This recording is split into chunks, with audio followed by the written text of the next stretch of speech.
ખુમારીથી રથયાત્રાના route પર bike સવાર અહીંયા ખાખી નીકળી હતી ત્યારે ભગવાન જગન્નાથજીની રથયાત્રા પૂર્વે એકતા રેલી યોજાઈ હતી।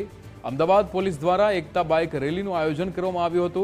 શહેર પોલીસ કમિશનર અનુપમસિંહ ગહેલોત પણ હાજર રહ્યા હતા। પ્રેમ દરવાજાથી રેલીની શરૂઆત થઈ અને મંદિરે પૂર્ણાહુતિ થઈ હતી।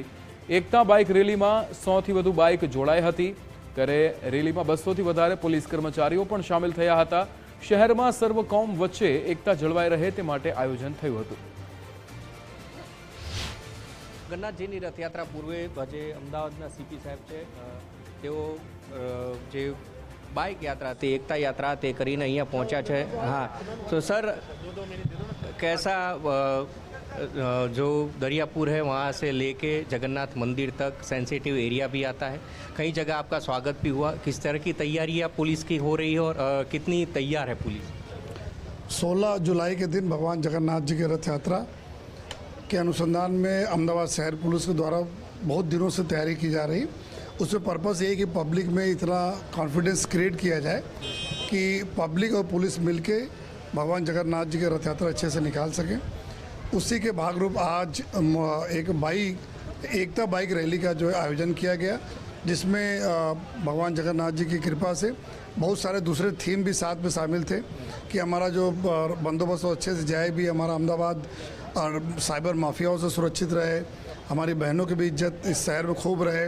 उसके अलावा जो ड्रग्स वगैरह हमारा कोई इस दूसरे से हमारे अहमदाबाद को बचाए जो है, तो एक ये भी थीम साथ में था। अहमदाबाद में की पहचान रथ यात्रा है यहाँ पे, और ये रथ यात्रा 149 साल से इस बार 149वीं साल की यात्रा है, तो बहुत ही ऐतिहासिक यात्रा है। ये हम सभी के लिए एक बहुत हम लोग जो इसको बोलते हैं कि भाग की बात है कि हम लोग इस भगवान जी जगन्नाथ यात्रा के बंदोबस्त में सहभागी बनते हैं। तो उसके इसीलिए हम लोग कोई रिस्क भी लेना नहीं चाहते। लाखों की संख्या में दर्शनार्थी आते हैं तो उनकी भी कोई असुविधा ना हो, उसके लिए पूरी हम लोग तैयारी करते रहते हैं।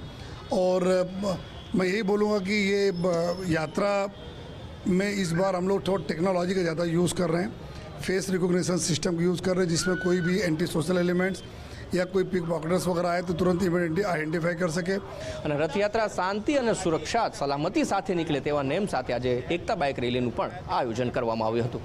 કેમેરા પર્સન વિકી ઠાકોર સાથે ઉમંગ રાવલ, ગુજરાત ફર્સ્ટ, અમદાવાદ। ભગવાન જગન્નાથજીની 149મી રથયાત્રા નીકળે તે પહેલા જ અમદાવાદ પોલીસ કમિશનર અને લગભગ 100 કરતાં વધારે બાઇક સાથે 200 જેટલા પોલીસ કર્મચારીઓ જે બાઇક એકતા રેલી છે તેનું આયોજન કરવામાં આવ્યું છે। આ બાઇક એકતા રેલી પ્રેમ દરવાજાથી લઈ અને ભગવાન જગન્નાથજીનું જે મંદિર આવેલું છે ત્યાં સુધી બાઇક રેલી જવાની છે।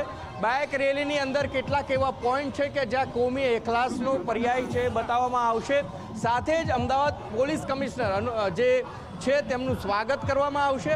મહત્વનો ઉદ્દેશ છે કે જેટલા પણ બાઇક આપને દેખાઈ રહ્યા છે, બાઇકની અંદર કેટલા એવા ઉદ્દેશો લખાયેલા છે કે જે દૂષણો યુવાનોમાં જે પ્રસરે નહીં તે માટે, માનો કે ડ્રગ્સ છે, કોઈ નશીલા પદાર્થ છે તેનું સેવન ન કરવું, આ બધા હોર્ડિંગ સાથે લોકોને વ્યસન મુક્ત થવા માટેના સંદેશા આપતા જે છે તે લોકો જે પોલીસ કર્મચારીઓ છે તે આ બાઇકમાં સવાર થઈને આગળ વધી રહ્યા છે, જેની અંદર સેક્ટર 1-2ના જેસીપી સાથે પોલીસ કમિશનર, ડીસીપી સહિતના તમામ જે પોલીસ કર્મચારીનો સ્ટાફ છે તે પણ જોડાયેલો છે।